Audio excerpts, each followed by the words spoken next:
Gómìnà ìpínlẹ̀ Ọ̀yọ́ Gomina Seyi Makinde ó mà ti sọ̀rọ̀ lórí awuyewuye tó ń lọ nígboro wípé ó fẹ́ dupò ààrẹ orílẹ̀-èdè lọ́dún 2027 ní ọdún mẹ́ta sí àsìkò yìí tí Gómìnà Seyi Makinde sì ti jẹ́ kó di mọ̀ yìí pé òun kò tí ì lè sọ bóyá òun yóò díje dupò ààrẹ tàbí òun ò díje dupò ààrẹ, ṣùgbọ́n tó ní bí àsìkò bá tó gbogbo ayé ni yóò mọ ibi tóun lọ nítorí pé òun kì í ṣe ọmọ àgbékọ́rùn lọ sóko tàbí lọ sódò tí àwọn kan yóò máa gbẹnu òun sọ tàbí tí wọn yóò máa tì ní tìkùtì. Ó ní àgbàlagbà tó tójú bọ́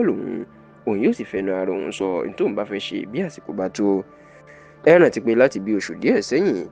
ní àwọn ọmọlẹ́yìn Makinde náà ti ń polongo ìdìbò ààrẹ fún un, ṣùgbọ́n nígbà táwọn èèyàn ń wòye pé àbí òótọ́ ọ̀rọ̀ wà nínú ẹ̀ ní àwọn tó ń ṣiṣẹ́ nù ìjọba Makinde gẹ́gẹ́ tó jẹ́ amúgbálẹ́gbẹ̀ẹ́ àti olùdámọ̀ràn ẹ̀ làwọn náà wà lára àwọn tó ń polongo ìdìbò fún Makinde.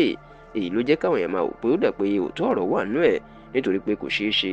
kí àwọn tó jẹ́ olùdámọ̀ràn Makinde tọ́jọ́ ń jókòó tọ́jọ́ ń ṣèpàdé lójoojúmọ́ kó máa polongo òbò fún kí Makinde kó má tí ì fòǹtẹ̀ lù wọ́n pé kó máa ṣe bẹ́ẹ̀ lọ. Ọ̀rọ̀ yìí ló máa ń jà rìnrìn káàkiri Nàìjíríà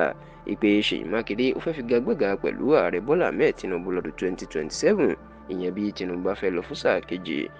Látìgbà náà tí ìròyìn ọ̀hún ti ń jà rìnrìn Seyi Makinde kò máa sọ̀rọ̀ lórí ẹ̀ rárá, ṣùgbọ́n ní òpin ọ̀sẹ̀ tá kọjá yìí ni Seyi Makinde sọ̀rọ̀ lórí ọ̀rọ̀ yìí fún ìgbà àkọ́kọ́ lásìkò